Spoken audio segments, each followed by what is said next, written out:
सारस और लोमड़ी की कहानी। एक समय की बात है, एक जंगल में एक लोमड़ी रहती थी। उसी जंगल में एक बड़ा सा तालाब भी था जिसमें सारस रहता था। लोमड़ी अक्सर तालाब में पानी पीने जाती थी और धीरे धीरे लोमड़ी और सारस में दोस्ती हो गई। लोमड़ी और सारस अधिकांश समय साथ साथ बिताने लगे। लोमड़ी बहुत ही चालाक थी और अपने चतुराई से जंगल के दूसरे जानवरों को मूर्ख बना देती थी, जबकि सारस बहुत ही सीधा साधा था और जंगल के दूसरे जानवरों के प्रति उसका व्यवहार बहुत ही अच्छा था। लोमड़ी और सारस में अक्सर हल्का फुल्का हंसी मजाक होता रहता था। एक दिन लोमड़ी की दिमाग में सारस को बेवकूफ बनाने की बात आई। वह सारस के पास गई और बोली, मित्र, मैं तुम्हें अपने घर भोजन का निमंत्रण देने आई हूँ। कल दोपहर तुम मेरे घर भोजन के लिए अवश्य आना। सारस सीधा साधा था। उसने बिना कुछ सोचे समझे हाँ कह दी और दूसरे दिन लोमड़ी के घर पहुंच गया।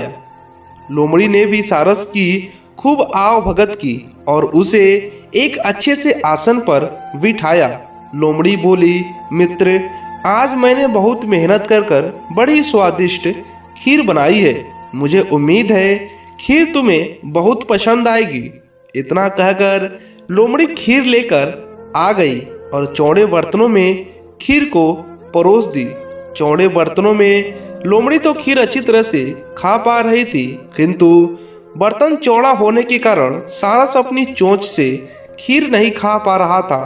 कुछ ही देर में लोमड़ी ने सारी खीर चट कर दी और सारस देखता रह गया। खीर खाने के बाद लोमड़ी सारस से बोली, मित्र, क्या बात है, इतनी स्वादिष्ट खीर होने के बाद भी तुमने खीर नहीं खाई। सारस लोमड़ी की सारी चाल समझ गया था। सारस बोला, नहीं नहीं, आज मुझे भूख नहीं है। इतना कहकर सारस वहां से चला गया। लोमड़ी के घर से जाने के बाद सारस अपने आप को बहुत ही अपमानित महसूस कर रहा था और किसी भी तरह लोमड़ी से अपना बदला लेना चाहता था। सारस दिन भर यही सोचता रहा कि वह किस प्रकार लोमड़ी से अपना बदला ले। तभी उसे एक उपाय सोचा। वह लोमड़ी के पास गया और बोला, बहन लोमड़ी, मैं तुम्हारे यहाँ दावत खा चुका हूँ, अब मेरी बारी है। मैं भी तुम्हें अपने यहाँ भोजन का निमंत्रण देने आया हूँ। तुम्हें कल दोपहर में मेरे घर भोजन के लिए आना होगा। लोमड़ी ने झट से सारस का आमंत्रण स्वीकार कर लिया। दूसरे दिन लोमड़ी समय से सारस के घर पहुंच गई। सारस ने भी भोजन में खीर बनाई। कुछ देर बाद सारस लंबी सुराहीदार बर्तन में खीर परोस कर ले आया। पतले मुंह वाले बर्तन में सारस तो आसानी से अपने चोंच से खीर खा पा रहा था, किंतु लोमड़ी का मुंह खीर तक नहीं पहुंच पा रहा था। कुछ देर बाद सारस ने सारे खीर खत्म कर दी, किंतु लोमड़ी अभी तक बिना खाए खीर बैठी थी। सारस ने लोमड़ी से पूछा, बहन लोमड़ी, क्या हुआ, तुमने खीर क्यों नहीं खाई? क्या खीर अच्छी नहीं बनी है?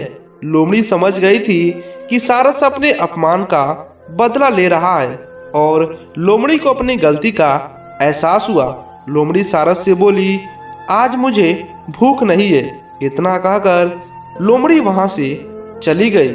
लोमड़ी और सारस की कहानी से हमें यह शिक्षा मिलती है कि हम किसी के भी अपमान नहीं कर सकते। वो अगर अपमान करेगा तो हमारा भी अपमान होगा और हम अपना इस कहानी से हमें यह शिक्षा मिलती है कि हमें किसी का भी अपमान नहीं करना चाहिए। आपको यह कहानी कैसी लगी हमें नीचे कमेंट कर बताइएगा।